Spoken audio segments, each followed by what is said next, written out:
If you had to go back, say, a year, favorite guest host?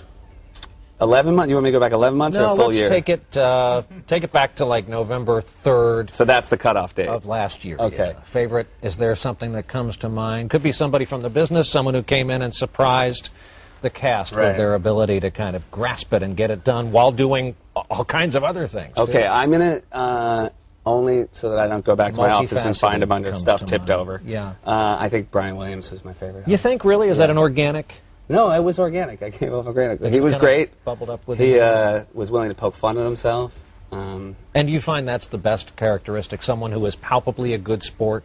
Oh, for our show, absolutely. If somebody's palpably a good sport, that is the absolute best thing you can ask for. Because, again, they're going to do things that are going to make them look silly, and you just have to, as an audience, you want to watch it and know they're enjoying it as well. So when you've been doing 2 a week for quite a while, this is a pace... Have you ever done 2 shows a week?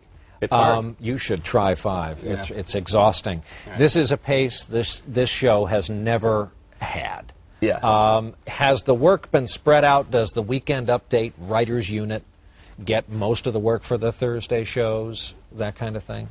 Certainly they had to sort of double up their work for those weeks as far as joke output. They were amazing. But the whole staff kicked in as well, and people that weren't usually writing jokes were writing jokes. You know, we had a couple debate sketches that opened the show, and then, of course, Will Ferrell came back and did W for us one last time, which was fantastic.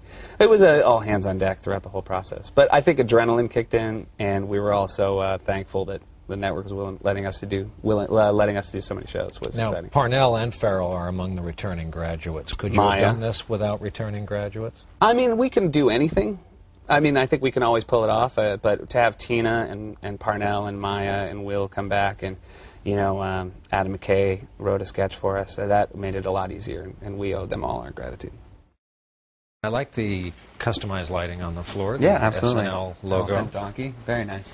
And we have here some of the cue cards. People don't understand. Cue cards get, like, this was a line that was killed. That was cut, yeah. So it gets taped over. Right. And these get changed right up to airtime. Absolutely changed right up to airtime, as you know. Now, this is the famous line. This is Sarah Palin. Okay, listen, everybody, I'm going rogue right now, so keep your voices down. Available now. We got a bunch of these Palin in 2012 T-shirts. Yeah. Now, was there any doubt as to whether she was going to be okay or John McCain was going to be okay with... Right, well, we only ran that one by John McCain, but he was okay with it. I mean, that was the part of the sketch we were happiest with, so we felt very fortunate that it got to stay in.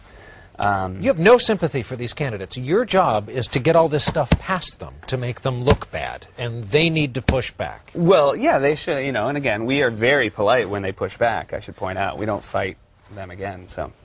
yeah, but no, it was a fun... Again, John McCain has a great sense of humor. I don't think anybody would argue that, and he's a very good sport, and it was a very fun scene for us. How many years for you?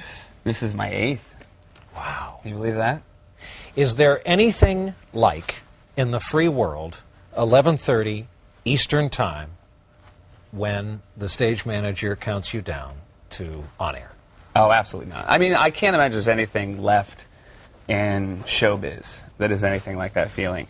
And particularly this fall, when we've sort of opened every show with something political and we get the sense that a lot of people are paying attention, it has been thrilling to know that, and again, just know that, like, after you do a cold open, you can walk back to your dressing room and you already have messages from your friends. I mean, it's so instantaneous. It's crazy to think that you're sort of seeing it as they are.